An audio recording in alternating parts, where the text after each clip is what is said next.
Las bellas criaturas de Nathan Negroponte Federico Andreassi. Quizá fueran demasiados actores para un solo espectador. Sin embargo, la escena era tan perturbadora que acaso nadie más hubiese estado dispuesto a presenciarla.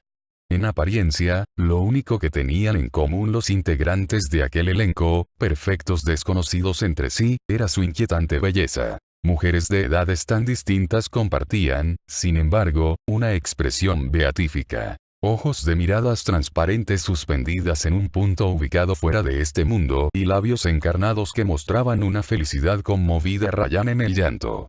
El silencio y la penumbra del recinto, en el que se imponía la presencia de los mármoles, agregaba una angustiosa tensión teatral que contrastaba con la placidez de los presentes.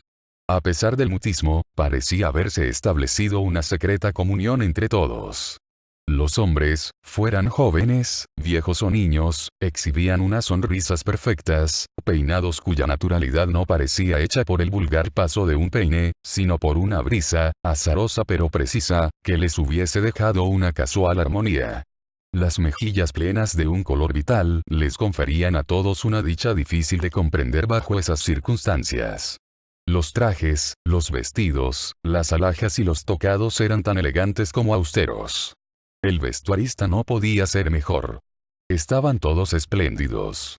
Sin embargo, si se observaba con detenimiento, no era solo la belleza lo que los unía. Todos ellos, hombres, mujeres y niños, tendidos cuán largo sobrebecerán, acababan de ser escrupulosamente arreglados para lucir magníficos durante sus propios funerales, antes de que, por fin, les dieran sepultura. Nathan Negroponte, de pie en el centro de la morgue, hizo un recuento sumario extendiendo el índice. Eran 9 muertos. 5 sobre la mesada de mármol a su izquierda y 4 sobre la de la derecha.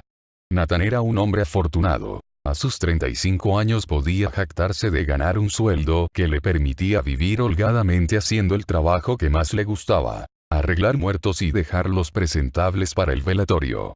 Era el suyo un arte tan difícil como efímero: otorgar belleza, color y vitalidad allí donde la muerte había hecho su nido macabro. Prolongar la apariencia de la vida antes de que los cuerpos se hincharan llenándose de gases pútridos y, finalmente, los gusanos se ocuparan de arruinar sus magistrales arreglos. Bastaba que aquellos cadáveres de aspecto pétreo pasaran por sus manos habilidosas, para que quedaran tocados por una belleza inédita. Los que no habían sido obsequiados con el don de la hermosura o, incluso aquellos que, lisa y llanamente, fueron condenados a la fealdad, luego de ser sometidos a las artes de Nathan Negroponte cobraban un aspecto luminoso, una rara belleza postrera que la naturaleza les había negado en vida. Los deudos de los muertos tratados por sus manos no podían disimular la admiración al asomarse al cajón. Pero no solamente les otorgaba una belleza física, por así decirlo. A juzgar por la expresión de naturalidad, la frescura, el gesto de paz y descanso, de reconciliación final con la existencia, se diría que Nathan podía postergar la partida del alma y hacer que el espíritu se negara a abandonar una morada tan grata, como le sucedería a un inquilino que tuviese que dejar una casa que acabara de ser remodelada. Nathan Negroponte era el puente final que volvía a unir la muerte con la vida. Muchas mujeres y no pocos hombres contrataban los servicios de Nathan Negroponte con el tiempo suficiente para que la muerte no los sorprendiera sin un contrato que les asegurara una despedida rutilante.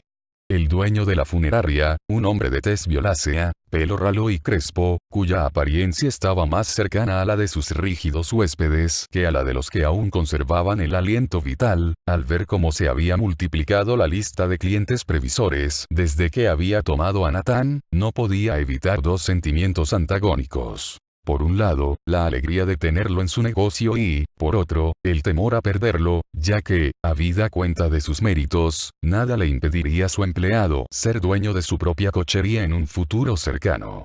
Sin embargo, Nathan Negroponte se sentía cómodo trabajando en Sepelios Podestá.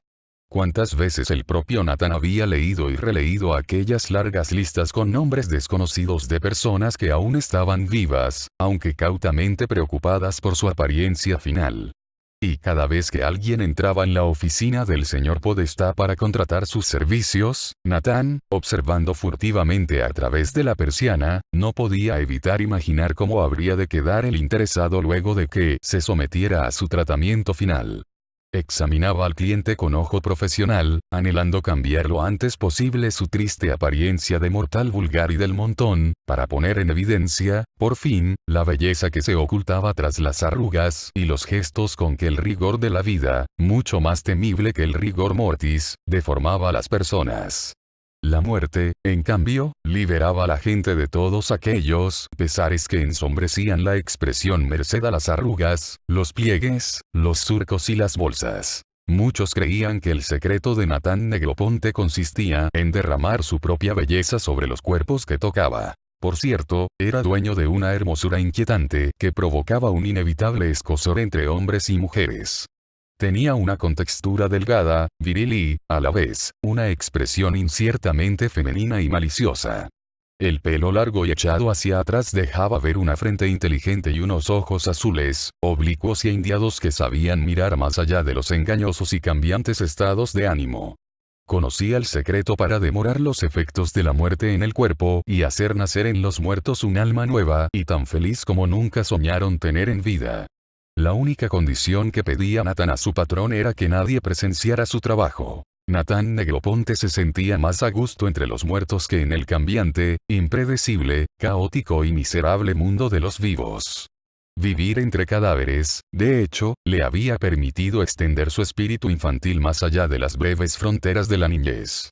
Por una parte, el hecho de tratar con muertos, arreglarlos, vestirlos, maquillarlos, peinarlos, cambiar la posición de sus miembros, modificar la expresión del rostro, era como jugar con muñecos.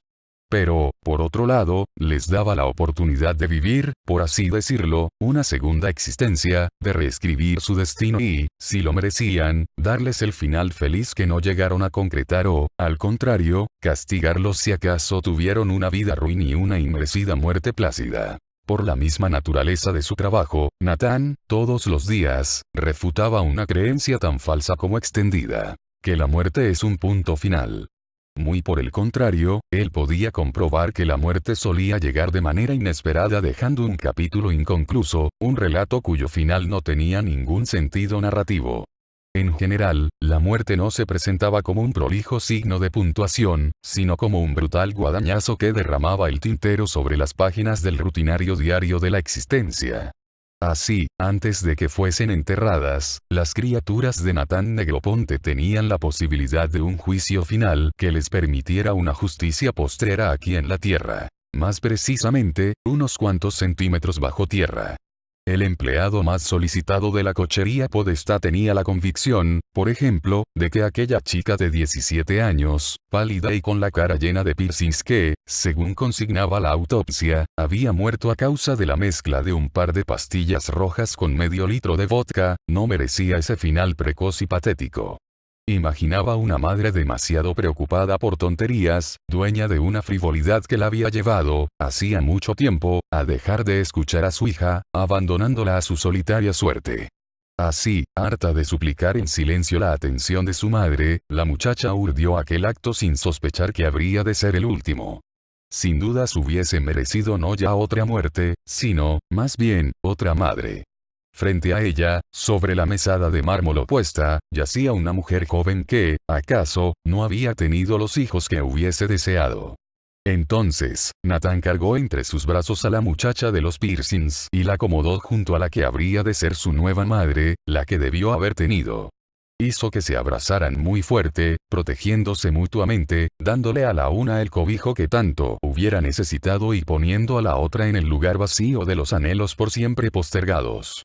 Así, en esa posición que las amparaba y las redimía, así, abrazadas, comenzó a maquillarlas.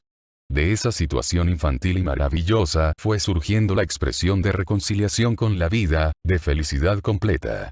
La muchacha de los piercings, debajo del ala protectora de su nueva madre, recobró una sonrisa que no tenía desde que era una niñita.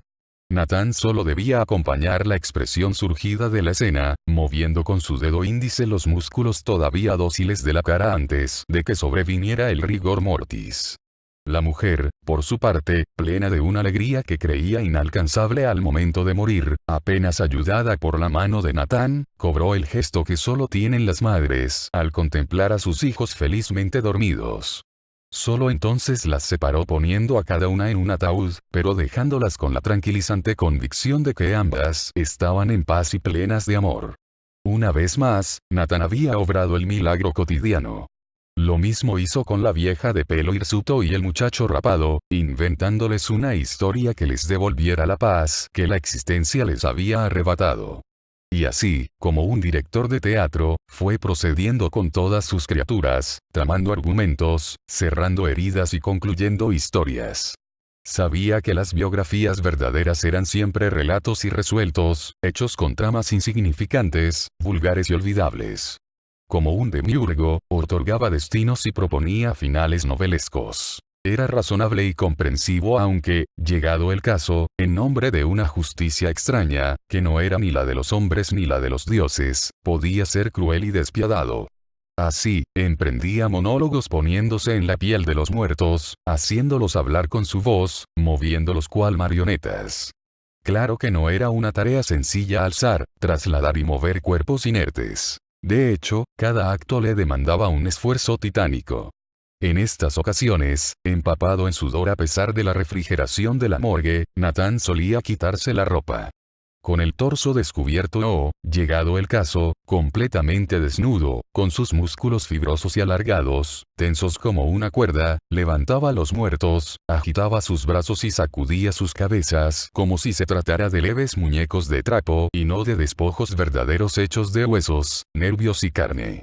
Si alguien hubiese observado aquella escena, no habría sabido cómo calificar a ese hombre que, desnudo, hacía actuar a los cadáveres como si estuviesen sobre las tablas de un escenario.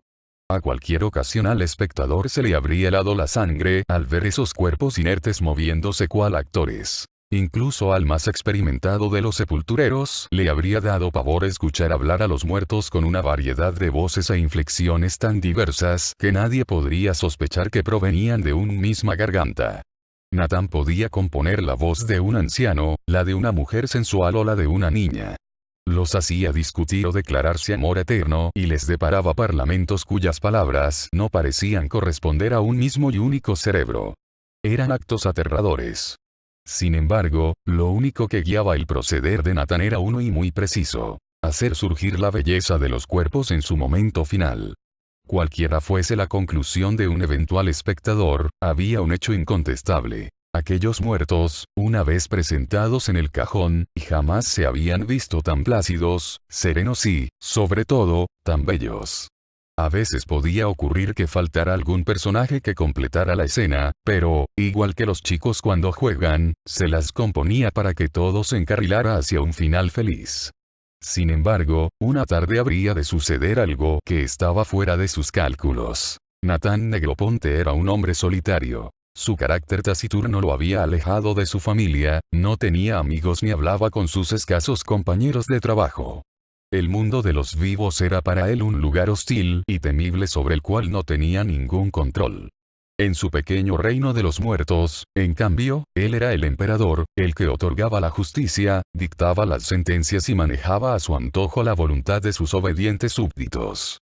Todo se ajustaba a sus arbitrios y nadie discutía sus resoluciones. Acompañado por sus criaturas dóciles y bellas, no necesitaba en absoluto de los vivos.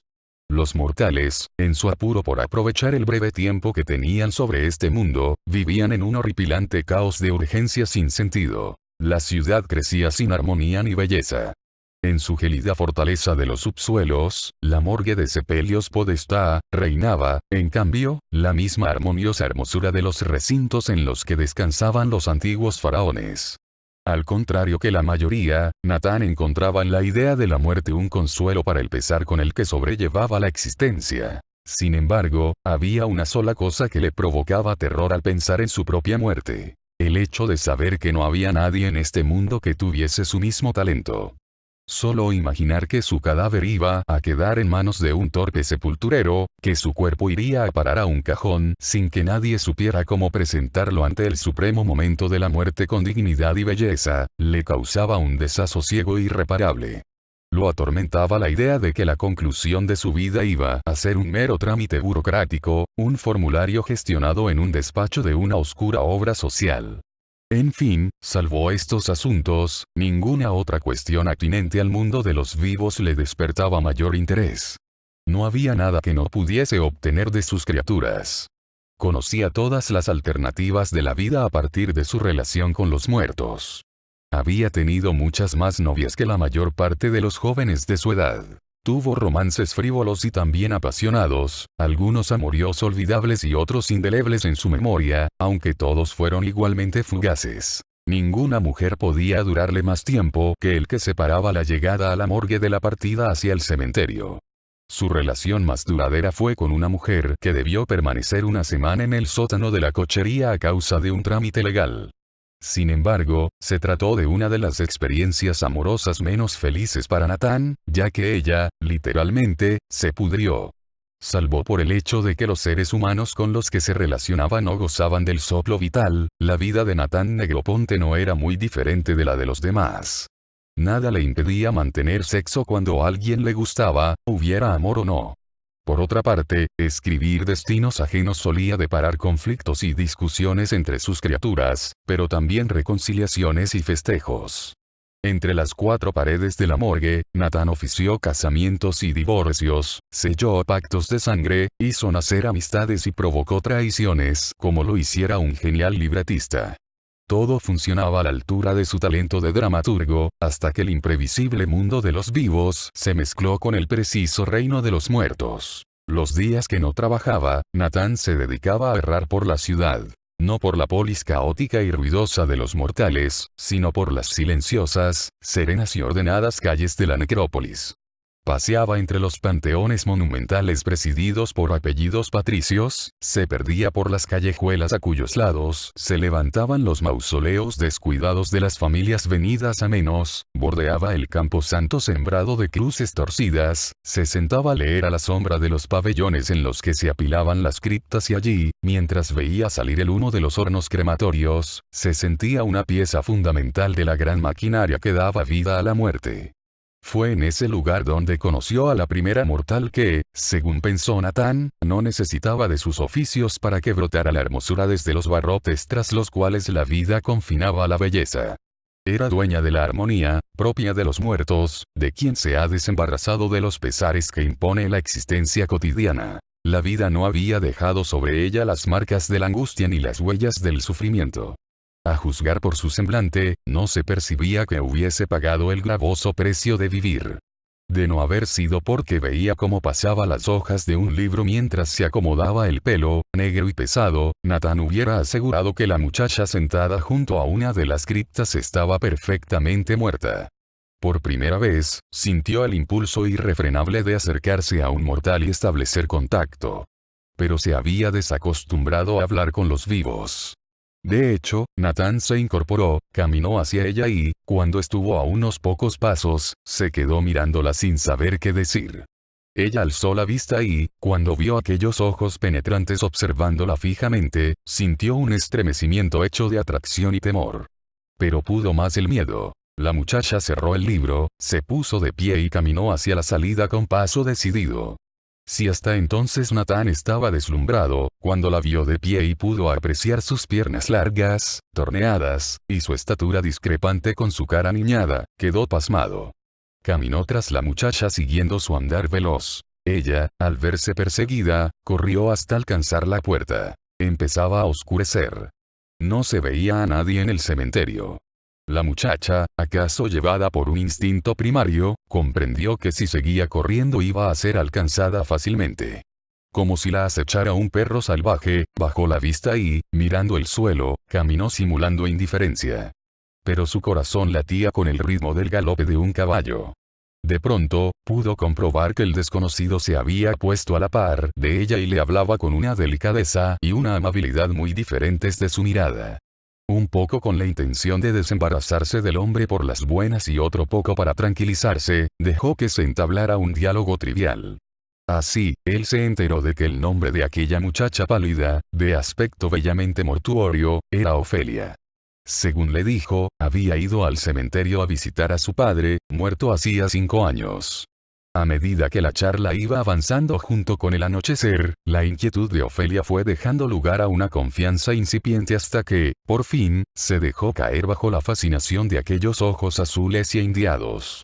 La muchacha, cautivada por la belleza de Natán, reparó, de pronto, en que ya era noche en el cementerio. Con pánico, se preguntó en voz alta si no habrían cerrado ya las puertas. La idea de quedar encerrada en aquella ciudadela de los muertos la hizo temblar como una hoja. Entonces Natán le tomó la mano y le dijo que no tenía de qué preocuparse. Él conocía otra salida. Ofelia nunca habría de recordar en qué momento Natán la estrechó entre sus brazos y la besó contra la pared de granito negro de un mausoleo.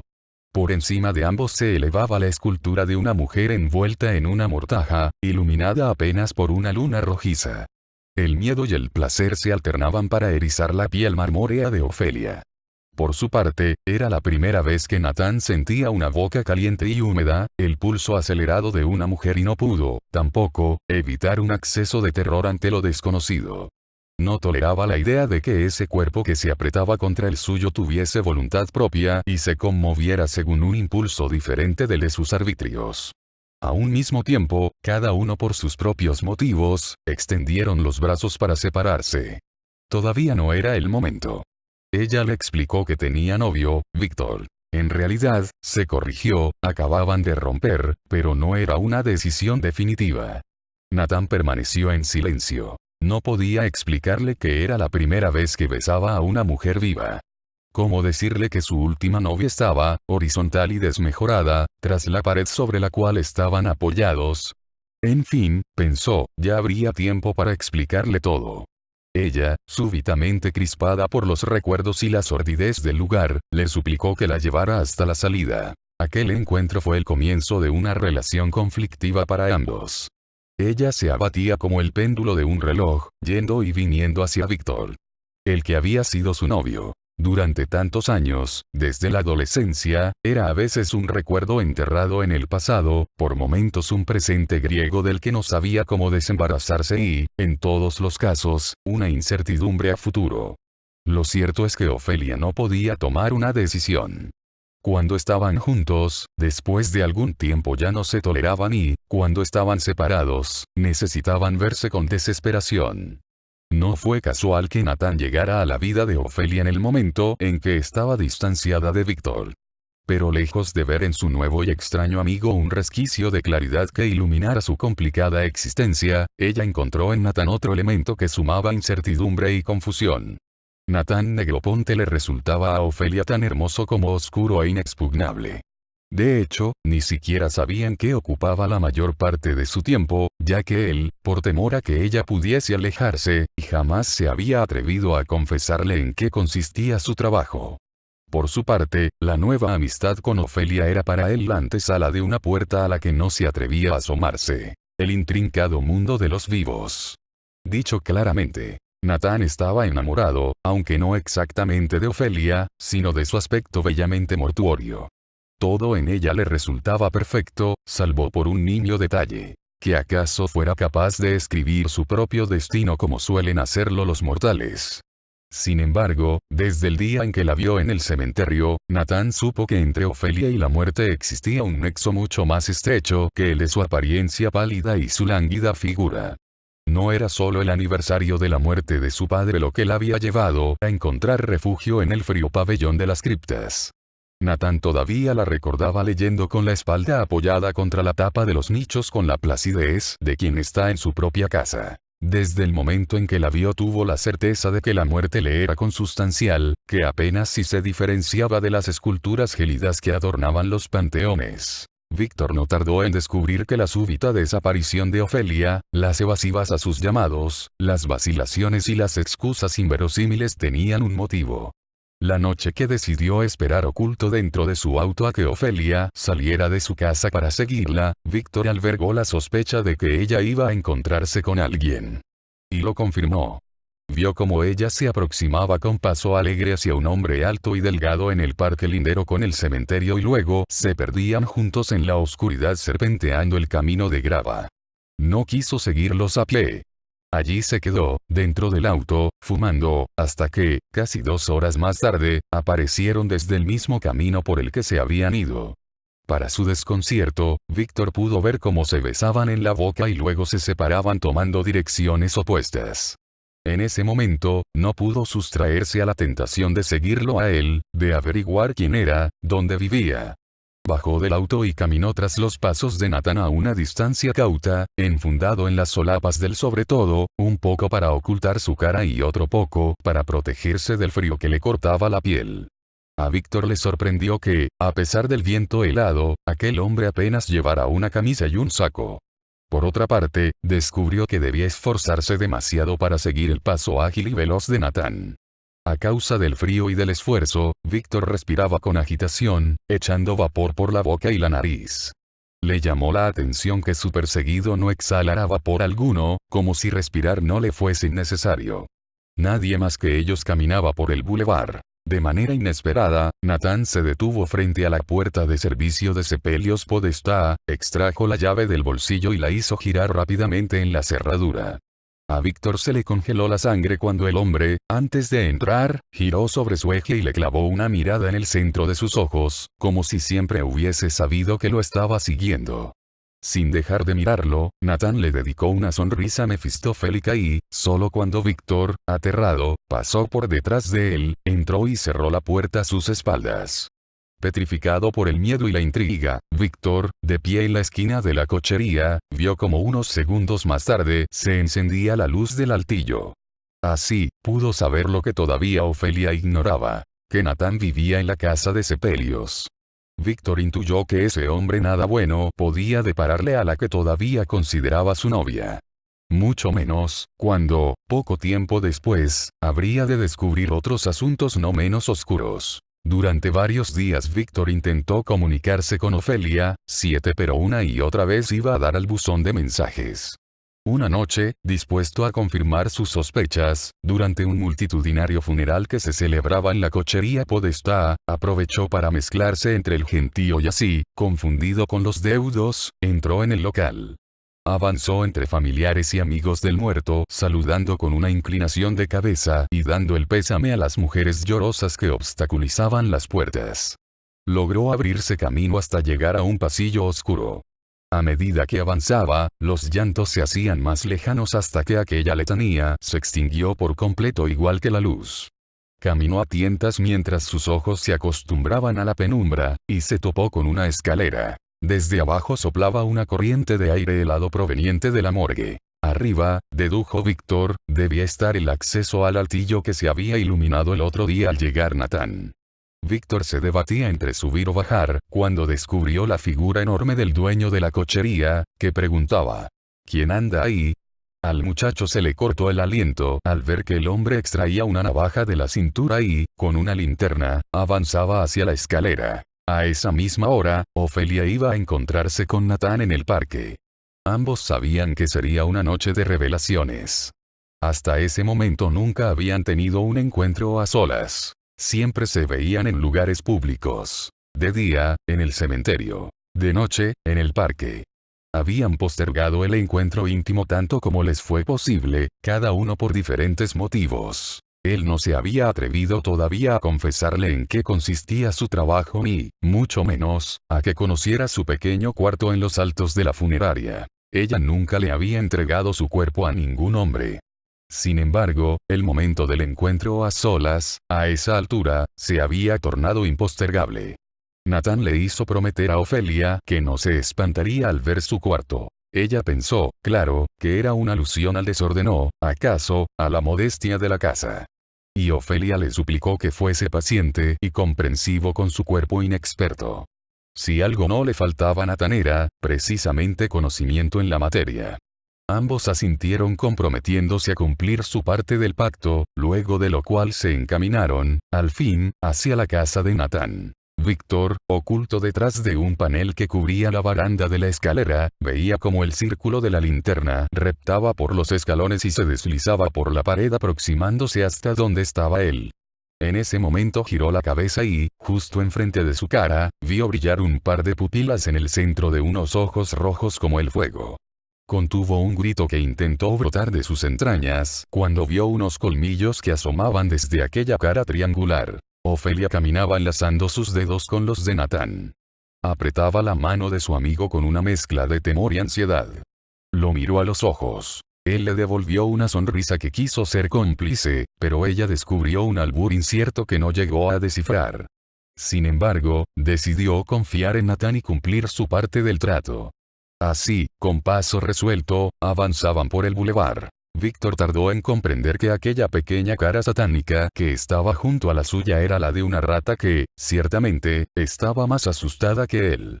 El animal saltó de modo vertical dando un chillido, trepó a la baranda de la escalera y, antes de deslizarse hacia el sótano, fue alcanzada por el cono de luz de la linterna que sostenía el señor Podestá. El dueño de la funeraria, convencido de que no había por qué preocuparse, desde siempre convivía con las ratas, plegó la navaja, apagó la linterna y se alejó por el pasillo. Cuando Víctor supo que el peligro había pasado, inconscientemente corrió escaleras arriba, en oposición al camino que había tomado la rata. No bien alcanzó el piso superior, vio que la escalera concluía en una puerta. Se detuvo frente a ella, pegó el oído a la madera y comprobó que al otro lado reinaba el silencio. Conjeturó que no había nadie, accionó el picaporte y la puerta, chirriando gravemente, se abrió. Víctor se iluminó con el encendedor y, con paso vacilante, entró en el altillo que habitaba Natán. Bajo la llama pálida de su cipo cromado, todo se veía difuso y tembloroso. Era, sin embargo, un cuarto normal. Una cama de una plaza sencilla, sin cabecera. Una mesa de noche con un velador y, en la pared opuesta, una antigua cómoda con 4 cajoneras amplias. Llevado por la más pura intuición, abrió uno de los cajones y allí dentro pudo ver una carpeta desde la que asomaban decenas de listas con nombres, encabezadas por un rótulo. Defunciones. Mezclados con las planillas de los muertos, había numerosos recortes de diferentes diarios. Cuando Víctor leyó los titulares de los artículos y vio las fotos que los ilustraban, sintió que sus piernas lo dejaban de sostener. Pero eso no fue todo. Al revisar los nombres y apellidos de los formularios, comprobó que eran los mismos que aparecían en los artículos de los diarios. Tuvo que sentarse en la cama para no caer al ver cuál era el nombre que se leía al final de la lista. Ofelia de pronto se detuvo. Un mal presentimiento la obligó a interrumpir la marcha. Había un sino en el silencio de Natán, una sombra en sus ojos azules y oblicuos que le decían algo indescifrable y oscuro. Tal vez todavía no sea el momento, le dijo Ofelia con voz implorante y avergonzada. Natán estuvo a punto de perder la paciencia y recordarle su promesa. Pero se controló. Sabía que esa no era la forma de convencerla. Entiendo, le dijo, a la vez que pasaba dulcemente el revés de su mano por el pelo de Ofelia, y descendía hasta el cuello rodeándolo con sus dedos largos y fuertes. No hay apuro, no hay ningún apuro, susurró Natán muy cerca del oído de la muchacha. Aquellas palabras tranquilizadoras y esas caricias inquietantes fueron la combinación exacta para retenerla. Cerca de la funeraria había un bar que solía permanecer abierto toda la noche para recibir a los deudos necesitados de un café o un licor para afrontar las largas horas de vigilia. Natán señaló hacia allí y le propuso a Ofelia tomar algo caliente y conversar. Sentados frente a frente bajo la mórbida luz del local, ella no pudo evitar rendirse ante la mirada de aquel hombre extrañamente hermoso. Él, maravillado por el lánguido y mortuorio encantamiento que ejercía Ofelia sobre sus sentidos, intentaba simular la ansiedad por hacerse de aquel cuerpo y entregarle el suyo. Mientras tomaba la taza de café con ambas manos, Natán intentaba leer en el fondo de los ojos negros y melancólicos de Ofelia, reconfortándose en la intuición de que acaso ella le temiera más al sexo que a la muerte. Víctor sostenía las listas con los nombres de los muertos en una mano y los recortes de los diarios en la otra. De inmediato creyó comprender todo. El nuevo amigo de Ofelia no se limitaba a esperar los cuerpos que llegaban a la funeraria, sino que elegía a muchos de ellos cuando aún tenían vida. Los artículos de los diarios eran notas pequeñas, apenas un recuadro o una columna, que hablaban de muertes intrascendentes. Podían ser accidentes triviales, homicidios en ocasión de robos menores, alguna intoxicación accidental. En fin, tan diversas eran las causas de las muertes que nadie hubiese podido establecer un patrón ni un modus operandi. Por otra parte, las víctimas no respondían a un género, a una franja de edades, ni a una clase social en particular. Solo una cosa tenían en común. A todas ellas, fuese por el azar de la burocracia o por determinación propia, les correspondía como antesala del cementerio la cochería podestá. Así, hurgando entre los papeles, Víctor encontró anotaciones de puño y letra de Natán en las que hablaba de sus víctimas. Con espanto, pudo comprobar que, una vez que se decidía por un nombre de la lista, encontraba la forma de aproximarse al elegido, conocer detalles de su vida, saber cuáles eran sus actividades, sus debilidades y los pesares cotidianos que debía sobrellevar. A medida que avanzaba en la lectura de los manuscritos, Víctor se enteraba con terror de que Natán los asesinaba con el declarado propósito de redimirlos, de quitarles una vida de sufrimientos y regalarles, a cambio, la posibilidad de un digno final antes de que fuesen enterrados sin pena ni gloria. Ofelia se dejó convencer por Natán. No había nada que temer. A comparación con Víctor, cuyo ánimo cambiante y malhumorado tanto la había hecho sufrir, Natán le ofrecía ahora la paciencia y la atención que ella necesitaba. Víctor hacía mucho tiempo que no la escuchaba siquiera. Su nuevo confidente no solo le daba el refugio de sus abrazos, sino el cálido amparo de la comprensión. De hecho, lo que terminó de convencerla fue una frase que pronunció Natán con una sinceridad que jamás podría haber sido simulada. No voy a dejar que sigas sufriendo. Natán dejó un billete sobre la mesa. Sin esperar el cambio, se incorporó, le tendió la mano a Ofelia y salieron del bar abrazados, con paso decidido. Poco antes de llegar a la funeraria, Natán se detuvo en la vereda de enfrente y, señalando hacia el local, al fin le reveló su secreto a Ofelia. Ahí es donde trabajo. La muchacha lo miró con una expresión de asombro tal que Natán supuso que habría de salir corriendo en ese mismo momento. Sin embargo, en lugar de eso, Ofelia dejó escapar una carcajada breve. Si me muero primero, ya sé quién se va a ocupar de mi cadáver, le dijo Ofelia francamente divertida a Natán, y completó. Cochería podestá. Es la funeraria que me toca. Pensarás que soy extraña, pero cuando me afilié a la obra social, no pude evitar fijarme dónde me iban a velar. Lejos de responder con una sonrisa al comentario risueño de Ofelia, Natán mostró un gesto severo y luego palideció. Le rogó que no volviera a mencionar aquella posibilidad.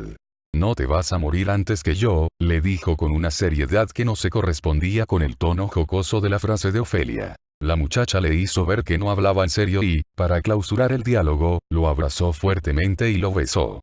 ¿No me vas a invitar a subir?, le dijo, finalmente, con una resolución tal que, esta vez, quien estuvo a punto de arrepentirse fue él. La excitación le impidió ver a Natán el tenue resplandor de la llama del encendedor que iluminaba la ventana de su cuarto en el altillo. Entraron por la puerta de servicio para evitar la muchedumbre acongojada y caminaron por el largo pasillo oscuro que conducía a la escalera. Víctor leía absorto las páginas en las que Natán confesaba cada uno de los crímenes que había cometido, y no los vio entrar en el local cuando pasaron por el campo de visión que delimitaba la ventana. Las notas revelaban una mente tan perturbada que al mismo Víctor, mientras se internaba en la lectura, por momentos se le tornaban difusos los límites que establecía Natán entre la vida y la muerte. Pasaba las páginas del manuscrito y comparaba los nombres con los de las listas de las obras sociales y los que aparecían en los recortes de los diarios. Víctor sabía que el tiempo urgía. La razón le decía que debía abandonar el cuarto lo antes posible e impedir que Natán siguiera adelante hasta completar la lista, pero una fascinación mórbida lo obligaba a seguir leyendo. Y cada vez que veía el nombre del final, se preguntaba cómo Ofelia no se había percatado de nada. Natán conducía a la muchacha a través de las penumbras del pasillo. Ella se dejaba llevar completamente entregada. Cuando llegaron al pie de la escalera, Ofelia continuó con la inercia del apuro e intentó subir, pero la mano firme de Natán la detuvo. Ella pudo sentir el aire gélido que provenía desde abajo. Al principio no comprendió por qué, mientras ella quería subir, él pretendía que bajaran. Forcejearon un poco sin soltarse las manos, hasta que él le dijo: «Quiero que veas mi trabajo». Como aquella tarde en la que se vieron por primera vez en el cementerio, Ofelia, un poco contra su voluntad y otro poco dejándose caer en las tentaciones que se abrían paso desde lo más oscuro de su propia alma, bajó con Natán a la morgue. Antes de abrir la puerta él se puso detrás de ella, tapó suavemente los ojos de Ofelia con sus manos y le susurró al oído. «Tengo una sorpresa». Una vez que estuvieron dentro, él liberó sus párpados. Ofelia, temblando de frío, de miedo y de excitación, no se atrevía a mirar. Cuando al fin abrió los ojos, se encontró con un espectáculo que ni en el más horripilante de los sueños hubiera imaginado. Unos metros más arriba, Víctor seguía leyendo los manuscritos de Natán. Había perdido la noción del tiempo y, acaso, del peligro. Recorría las páginas y, con una mezcla de terror y deleite, se enteraba de los diversos modos que el flamante amigo de su novia empleaba para matar a sus víctimas. No tenía un método, sino decenas. No había dos muertes iguales. Natán era dueño de una inventiva sin límites. Sus homicidios eran verdaderas puestas en escena pensadas hasta en sus más mínimos detalles. El guión, la escenografía y hasta la iluminación habían sido concebidos como complejas obras de arte destinadas a un solo espectador. De pronto, unos ruidos provenientes de abajo sobresaltaron a Víctor. Cerró la carpeta y como si súbitamente hubiese despertado de un ensueño, comprendió que debía proceder con urgencia. Abandonó el altillo y corrió escaleras abajo temiendo que fuese tarde. Bajaba los escalones dando enormes zancadas, tropezando, rodando por momentos e incorporándose nuevamente sin detenerse. Mareado por los tumbos, en medio de la penumbra, al llegar a un rellano, no supo si había caído hasta el subsuelo o si estaba en la planta baja. Caminó perdido a lo largo del pasillo sin saber dónde se hallaba. Los ruidos por momentos parecían sollozos, por momentos carcajadas sordas. Creyó oír la voz de Ofelia y luego el estruendo de un cuerpo rodando en el piso. Desde el suelo, por debajo de sus pies, Víctor percibía movimientos continuos, como si estuviesen trabajando. Pero no atinaba a encontrar la escalera. Iba y venía siempre por los mismos pasillos, sin darse cuenta de dónde estaba la puerta de la morgue. Intentó serenarse y desandar sus pasos, se iluminó con el encendedor pero la llama flaqueó hasta desvanecerse por completo. Ya no escuchaba aquellos ruidos. Sintió pánico y se maldijo por haber perdido el tiempo leyendo aquellos manuscritos macabros. De pronto, como un llamado providencial, pudo sentir ese viento gélido que ya conocía. Caminó en contra de aquella brisa hasta que, al fin, dio con la escalera que conducía hacia la puerta. Bajaba despacio, con la cautela de un felino, sin hacer el menor ruido. No solo debía evitar ser escuchado, sino, más aún, oír qué sucedía adentro. Pero ahora reinaba un silencio cerrado. Cuando llegó a la puerta, pudo ver por el resquicio una luz muy tenue. Apoyó su mano sobre el picaporte y, sin que ejerciera ninguna fuerza, la puerta se abrió por efecto de la corriente de aire. Lo que vio allí abajo parecía una escena hecha con fragmentos de distintas pesadillas. Un espectador incauto hubiese pensado que aquel lugar gélido no era una morgue, sino el interior de una pequeña capilla en la que se estuviera celebrando una boda. El cuadro dramático estaba presidido por un cura calvo ataviado con una sotana negra muy larga. El religioso sostenía una Biblia con mano pétrea. Sus ojos vacíos miraban inciertamente hacia las penumbras del techo. Por encima de él había un Cristo colgado de la pared. Un público ingenuo no se hubiese percatado de que era un crucifijo de bronce de los que adornan los ataúdes. Cuando Víctor miró mejor al cura, descubrió que, también él, estaba colgado de la pared por un gancho que lo sostenía vertical. Avanzó por la pequeña nave central a cuyos lados se acomodaban los asistentes sobre los reclinatorios y, a medida que caminaba hacia el altar, podía comprobar que la quietud de los invitados no se debía a un acto de recogimiento y que los reclinatorios eran, en realidad, una sucesión de féretros. La novia, de frente al cura y de espaldas a Víctor, llevaba un vestido blanco con una cola larguísima sostenida por un cortejo compuesto por dos niñas tan pálidas como el encaje que atravesaba sus dedos rígidos. Al ver a la novia inmóvil, Víctor corrió sin percibir que el lugar del novio estaba vacante. Cuando llegó hasta ella, la tomó del hombro y la hizo girar con la esperanza de que su conjetura estuviese equivocada. Pero no, con un llanto ahogado que lo conmovió en un estertor, pudo ver detrás del velo la cara serena y pálida de Ofelia. Víctor lloraba con un sollozo infantil e inconsolable. Ella estaba más hermosa que nunca y tenía una expresión de paz como jamás le había visto.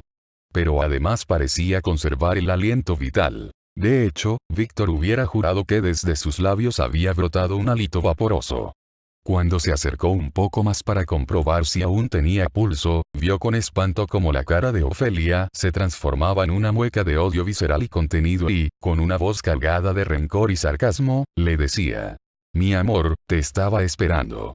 Pensé que me ibas a dejar plantada en el altar». Acto seguido, desde las tinieblas, se descolgó la figura tremenda e implacable de Natán, descargando una sucesión de puñaladas en la espalda de Víctor que, como un enamorado, cayó a los pies de la novia.